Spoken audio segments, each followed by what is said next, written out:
Hey, welcome back to Mario Minutes. In this lesson, we're finally painting, so we're going to have a look at brushes, and then we're going to have a look at the layer setup. So this is the older, more traditional method of texturing, but then later on in another video, we're going to see a newer setup, which is the no-graph painting. So before we pick up the brush, let's make sure you're fully set up with a working project. So when you open Mari, start by creating a new project, go to File, New Project, and give it a name. Something descriptive like Dragon 01. Next, choose your geometry, so this is your 3D model, typically imported as a USD file or OBJ or ABC, etc. But in our case, I'm loading in this Dragon Razorback. So this is a production ready asset with clean UVs and multiple UDIMs. So once the model is imported, you can add channels.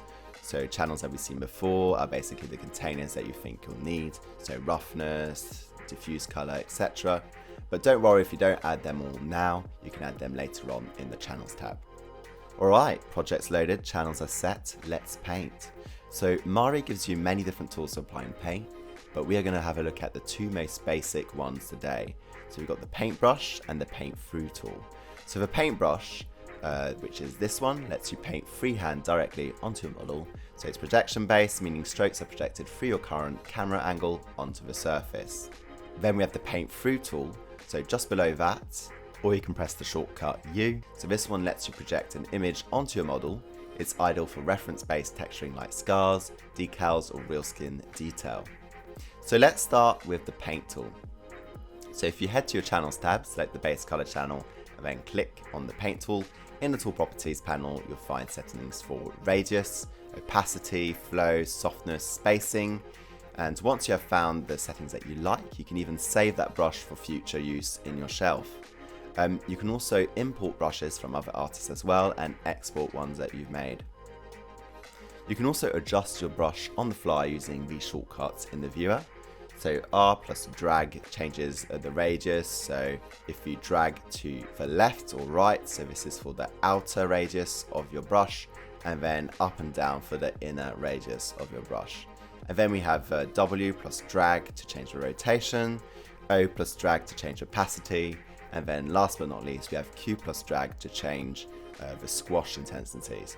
Now let's try painting a stroke. So you'll notice Mari gives you a preview before committing. That's because it uses a projection buffer. So you're not painting directly yet. When you're happy with the placement, press B or rotate around your model to bake the stroke onto a dragon. Now let's move on to the paint through tool. Go to the paint through tab and load an image. It can be a reference photo, a scan, or even a sketch. Line up your camera with the area you want to target and project the image directly onto a model. You can scale, rotate, and fade the overlay in the viewport, and control how it warps.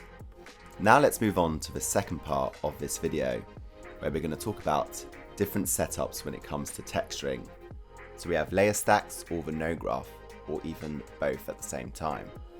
So layers is the older and more traditional method of texturing and is good for small projects, but when collaborating it's easy to get lost, especially if someone else is inheriting the asset. And also when sharing bits of your project, it's a lot easier in the no graph.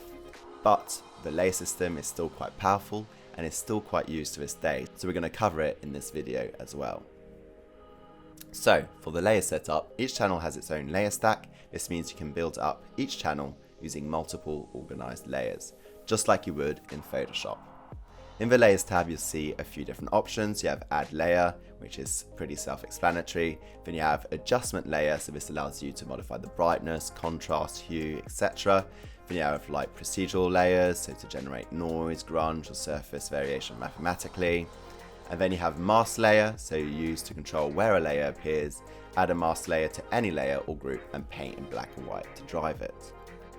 And then you have the graph layer, so this is a mini no graph embedded into the layer stack, so you can use it to have access to the no graph setup from within the layer setup, but only to control a singular layer. You can also group layers, super useful to organize by material type or body region. Often make groups for mouth, black scales, horn detail, or anything else. So that's it for this video. In the next lesson we'll explore Mari's no graph, so this is the heart of procedural texture building and the key to powerful collaborative workflows. See you then!